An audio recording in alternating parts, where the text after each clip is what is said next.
This is Women in Music with Gfire Podcast, episode number 28 with singer-songwriter Kendall Rucks.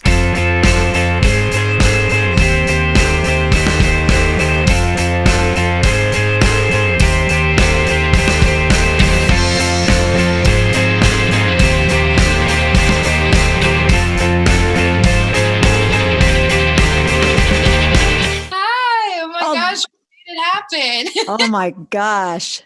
We finally have gotten together. Yes, and look at us with our colored hair. Oh, I know. I'm like a rainbow chick.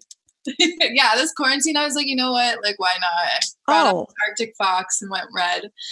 Why not? There's so many great colors out there. I know, seriously. I want to try. I don't know what I'm going to try next. First I did pink and then red, and then now I'm thinking maybe like turquoise or something. Like, it just washes out. So like, why not?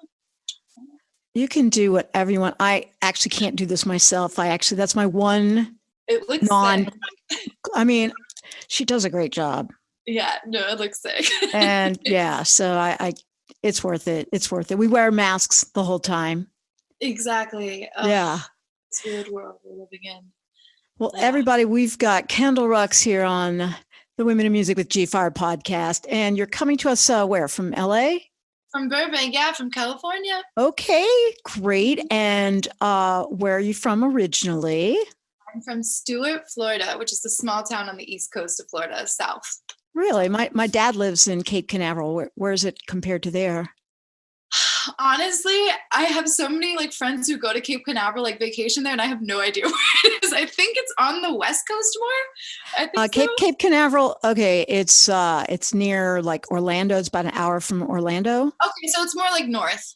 Yeah, central-ish. My sister's going there for 4th of July. I just have no idea where it is. Okay, that's cool. Well, I'll look Sterling up on the map. When did you move to Los Angeles?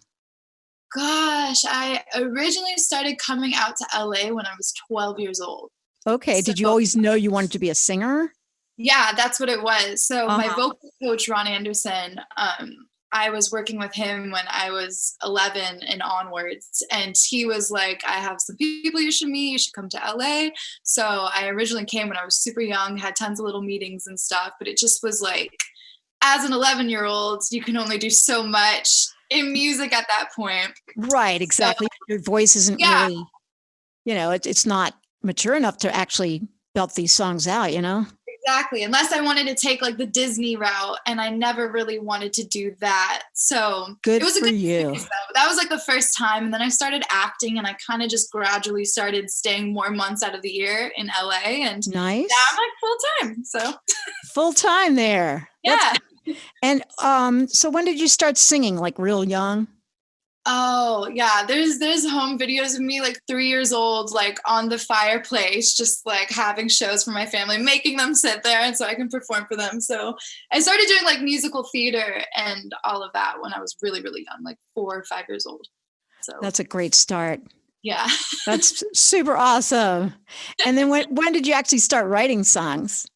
I started writing when I first fell in love, and I was like 14, 15. So I started. Your first friend. I know, seriously, that was like my first love, and then just like music just like spilled out from there. So wow. Yeah. So 14 or 15. And did you do any songwriting classes or training, or just keep writing songs? I did when I was 14, before I met the guy. So I still was like kind of struggling. But I had done, when I was 14, I did a class with Judy Stakey is her name. She's amazing. Cool. Like was like head up at Warner Chappell, like records. Like she's a really great, connection, great person, great songwriter. And she had this class up at her house, and it was like a couple, I think it was a week, some week intensive, but it was amazing. Like we all got together, and then we all co-wrote songs together, and just kind of found out like how to go about going into yourself to even write a song in the first place. And at 14 years old, it was awesome, because there's people in that class who are, every single age you could think of. I think the oldest person in that class was like in their late 60s, like from my age to there. And it was just a great experience. Like just all people coming together doing the same thing. I'm just trying to go inside and to write a song. So I learned a lot. It was good. That sounds great. You're very fortunate, at the age of 14 to get that sort of experience. Seriously, for sure. So, and it was just like a couple months after that, you wrote your first song? Yeah, it was like a couple months. I think that class was like in the spring. And then I started talking to my first love in the summer. So it all sort of coincided pretty. Connected. Okay. Yeah. And I assume you're not still with him today, but. No, but I mean, that was like a 4-year long, like it was a long relationship. So right. That's pretty long there. So. Yeah, I got some good meat out of it. That's for sure. Some good songwriting. And so, when did you start recording songs? I remember I initially started recording covers when I was like 12, 13, just doing like Amy Winehouse things. That's like the first time I went into a studio. And, okay. And this was in Los Angeles?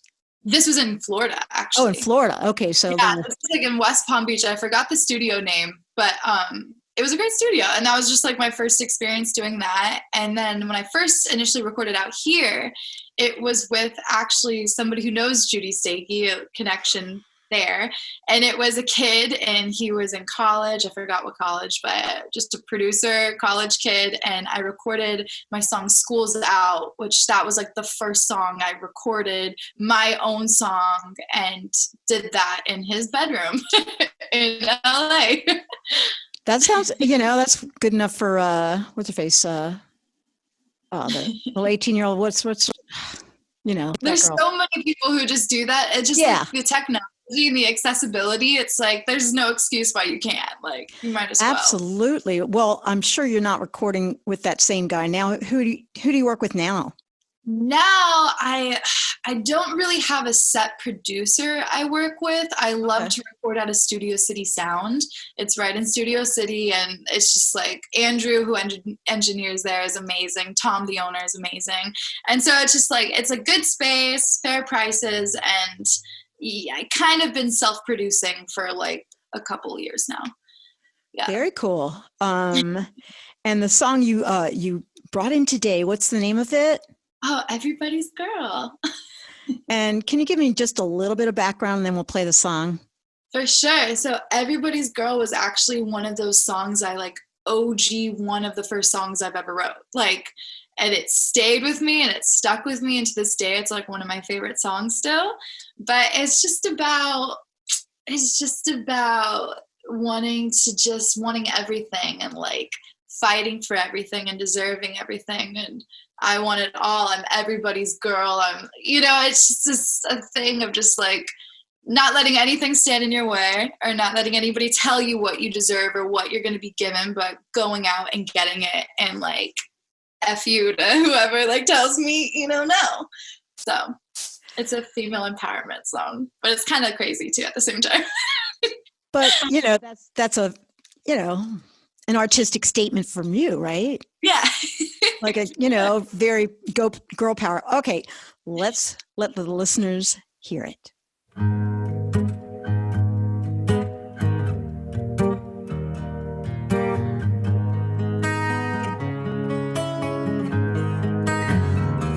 I want a cream-colored pony and a white house on a hill.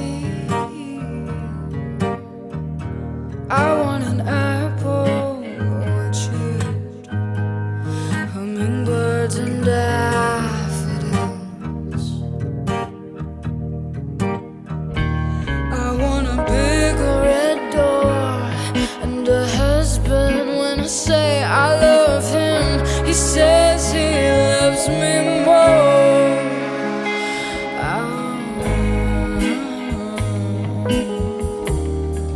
A life I would adore. I wanna be everybody's girl, Miss Universe, Miss World.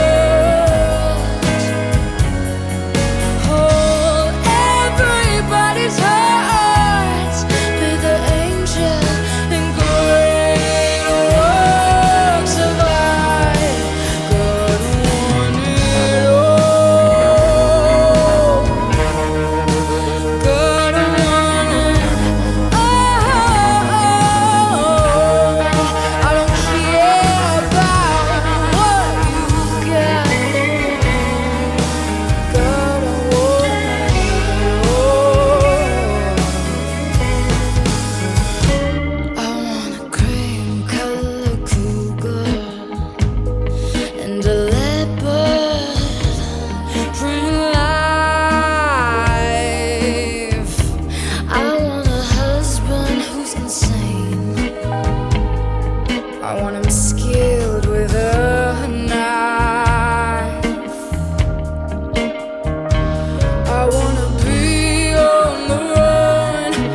Oh, that's really cool.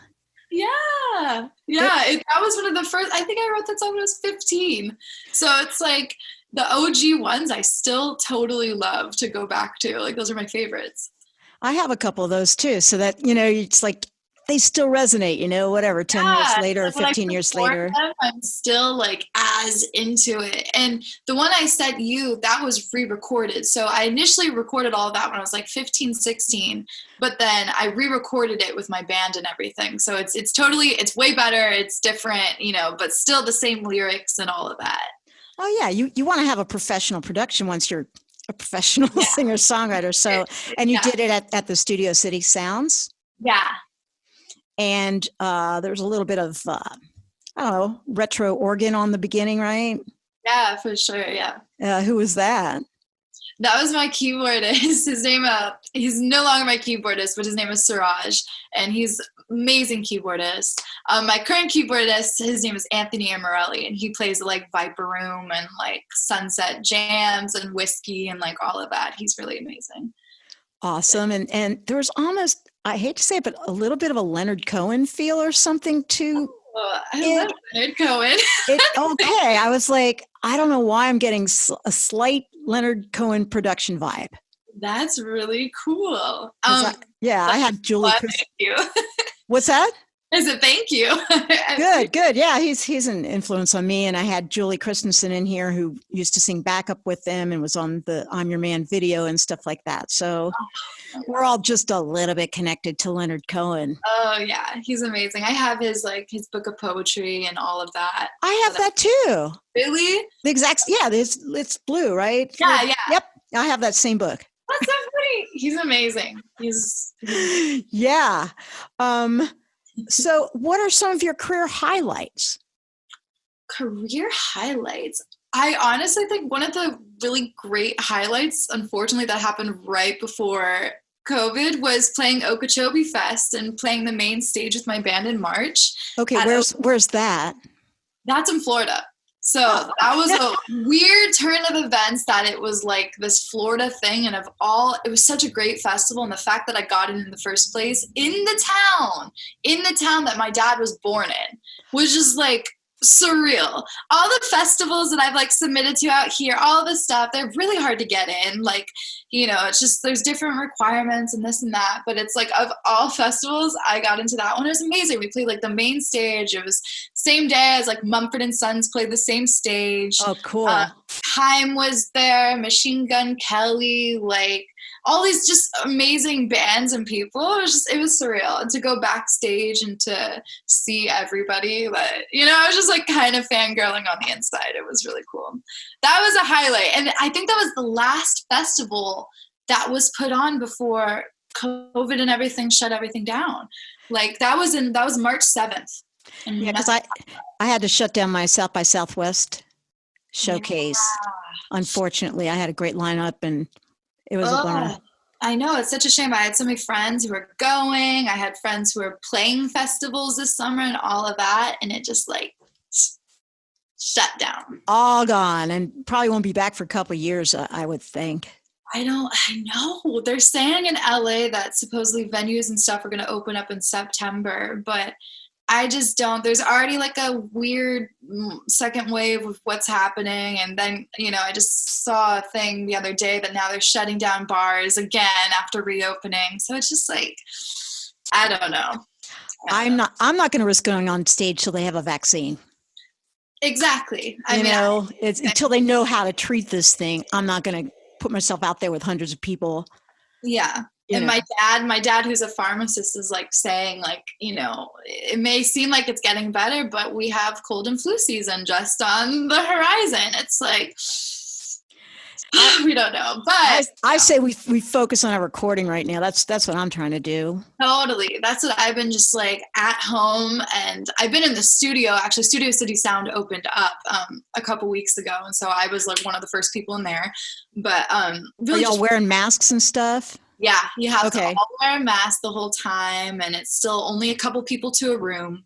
You can't have like a whole crew or anything. But I love it. Yeah. Yeah, no, they're responsible. It's good. But I'm mostly the same. I just mostly been writing and recording like during this time and trying to stay productive, like trying to stay inspired, you know? Absolutely. I think Yeah. that, do you have any other highlights that you Yeah, want to talk about? Gosh, like that was a really great thing of just playing that big of a festival. But I mean, having shows, like I've played sold out shows at Viper Room, which to me is just that it's such a nostalgic, like incredible place to play. Just the history like behind Viper Room, and playing a sold out show there for a song release of mine, or playing like that was amazing. That whole show was incredible. Just the energy. I did a release party at Adults Only. That was like so fun. It was so fun. Like you just feel good when you just throw like a party or a show when it just like is really successful. It just feels like, yes, like that to me is a highlight, seeing everybody like sing along to the songs or like all of that is just really cool. And I think just like releasing music this year, like being able to release songs that I've had in my pocket for so long, like Everybody's Girl, Bloom, Blood Money, like all of those songs that I've had, getting able to release that and seeing the reaction from other people has been like awesome too. Yeah. Now, where can people get your music? Do you have like, is it a link from your website? Is it Bandcamp? Is it? It's everywhere. It's Apple Music, it's iTunes, Spotify, SoundCloud. If you just want to stream it, it's I'm on Bandcamp. I'm literally on everywhere. Yeah. Good idea. Good idea. Excellent. Do you have any cautionary tales? Anything you want to say? Well, Cautionary tales. I think the biggest cautionary tale, I'm sorry, I can't help but laugh, that I've realized as being a woman, a young woman in general in this, is just the industry dinosaurs, aka the old men who think that who have such dated beliefs that basically, you know, but they put themselves in a position where it's like, you will not be successful if you don't have my name or something that's backing you, or those types of guys. There's so many of them, and it's like, stay away from them. I don't know. It's like I've been in situations where I've totally have stalled my career because I was told I didn't have the power and the capability myself, and I had to rely on, oh, they're going to make a call for me, or they're going to do this and all of that, and just time ticked and went by. So don't listen to them. You know, it's like those dinosaurs. We're in the digital age where it's like I can go online, I can connect to my fans, I can produce the content I want to produce. I have all the accessibility and the tools at my fingertips. So those sort of industry dinosaurs are not needed really anymore. So don't waste time in your career or feel like you're powerless because you have to depend on those types of people, basically. Sounds like great advice. Been there, done that. Been there, done that. Oh yeah. Everybody's always got a few horror stories, but seriously, I know. I hear about it, and I'm just like, oh my god, like get out, run, just leave, just run. Exactly. Let's see. Are you active like on anything on social media particularly? Are you an Instagram girl or? I'm totally an Instagram girl. I think. I mean, I'm on everything, but really Instagram, it's like I'm posting stories all the time. Like I'm really on Instagram. So it's Kendall, it's my name, and then it's .rucks, RUCKS. Okay, Kendall.rucks on Instagram. Yeah. And then your website is? KendallRucks.com. That's easy. And if they want to find you on Facebook or anything else, that's my name. Twitter, all of that, just Kendall. Twitter. Rucks. Yeah. Do you do TikTok? I haven't done TikTok. I have a TikTok, except every single time I go on TikTok, it's like the most intimidating thing. I'm like, wait, how do these kids do this? Like, how do they dance like how they're dancing? How do they, like, it's so intimidating. I haven't made a TikTok yet. That's right. They hijacked the guy in the Oval Office, didn't they? Yeah, it's just like everything is so, I mean, it's amazing. Like, and it's also an amazing thing for musicians. Like, I'm trying to understand it to like get on it, but it's just like a beast in itself. TikTok is. I haven't tried yet. That's why I was wondering. I'm like, oh, what do I have to do to get the TikTok happening? But Yeah, right. it's, I guess, okay, you feel the same way as me. It's like, yeah, it's mostly whatever, younger kids. It's like I really feel like the younger generation like they've mastered it. Just like how my generation, it was Vine, and like we were making vines and all of that, but like TikTok is just like they have like these effects and like I just don't understand it. But it's great. I'm trying to. That's awesome. Do you have any feeling about releasing MP3s as opposed to like quality vinyl or anything? Have you put anything out on vinyl or anything which has like kind of high resolution? Mm-hmm. What's your feeling on that? Honestly, if you have the like money and backing to do vinyl, like totally do it. I feel like if you're just like an independent artist just trying to get your music out there, vinyl is kind of a harder thing to do. I've personally never done vinyl, but I really want to, just with my next EP that's coming out. Like I would love to make vinyls for it. But I say I don't think it's necessary. Mm-hmm. I mean, there is something to be said though about like physical distribution, being able to hold something, being able to, you know, there's something to be said about that. That's really awesome. But I don't think it's a necessity as like an independent artist to have vinyl. Well, the good thing about Bandcamp is we can put WAV files up, right? So they're higher quality. Yeah. So is there anything else, any other sites that are using like higher quality files besides them? Because if you get on iTunes or SoundCloud, it's all MP3s, right? Well, SoundCloud might be waves, right? SoundCloud, you can post waves. Yeah. But iTunes, Spotify, YouTube, that's all MP3s.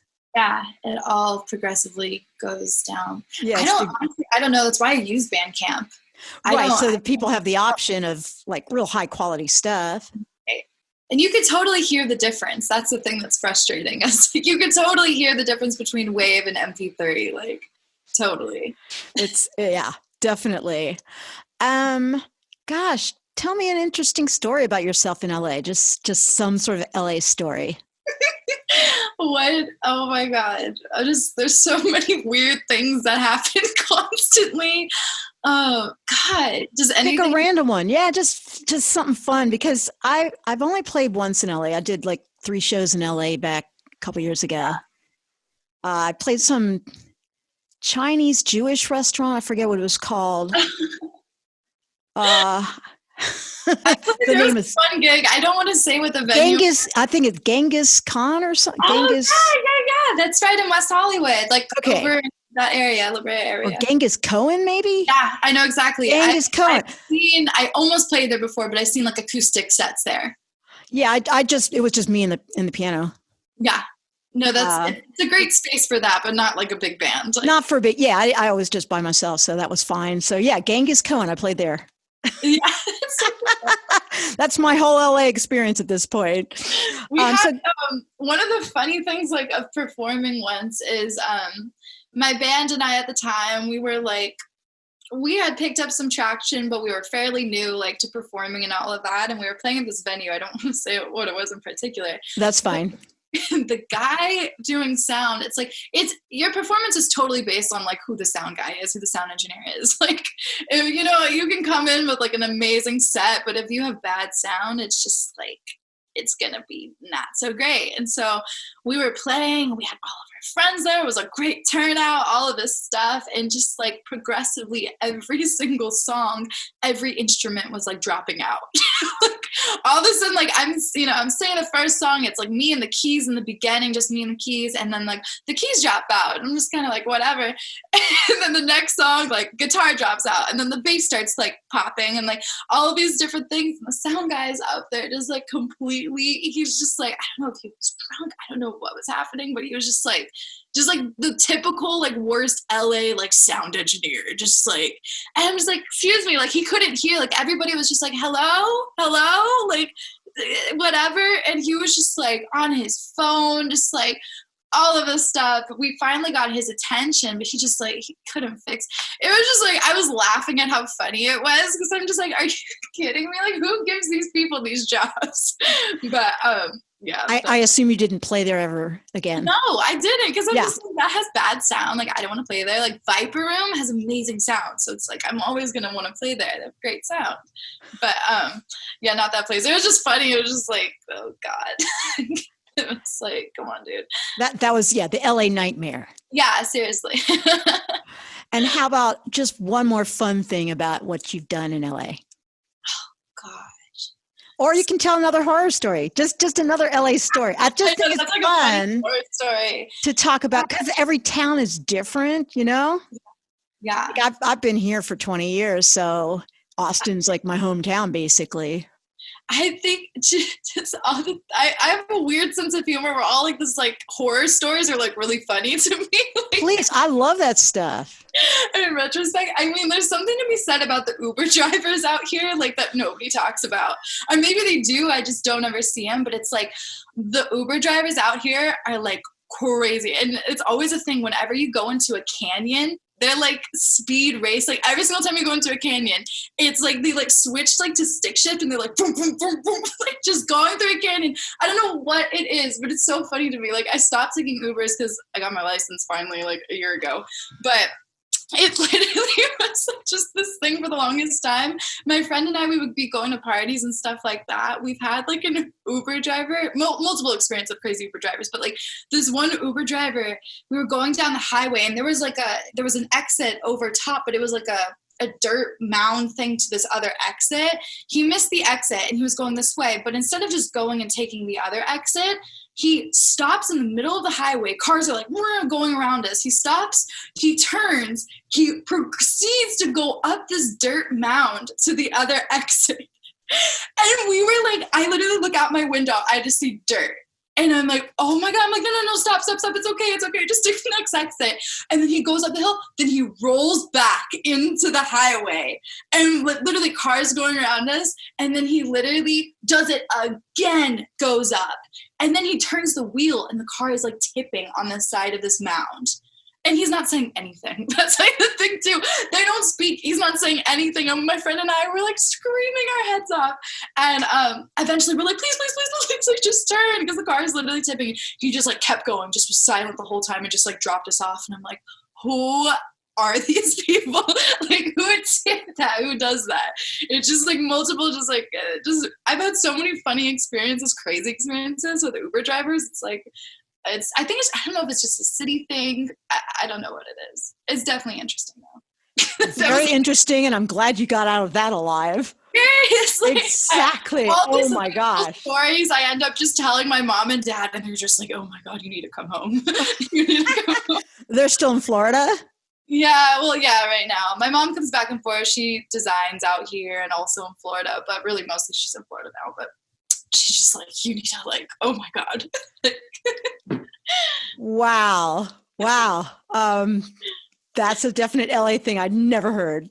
I know it wouldn't happen in my small town in Florida. That's why I'm like, this is just like an LA, like this only happens here. Just like crazy.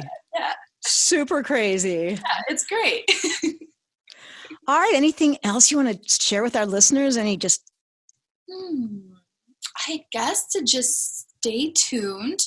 I'm posting all on my social media, different live stream dates coming up, live stream performances and stuff. I'm doing with my band.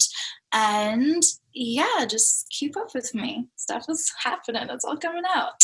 Awesome. Well, it's been a pleasure. Kendall Rucks from a little town in Florida, moved all the way to LA and living the dream. Thank you so much. I love your hair. Thank you. I love yours too. Thank you. And your singing. So yeah.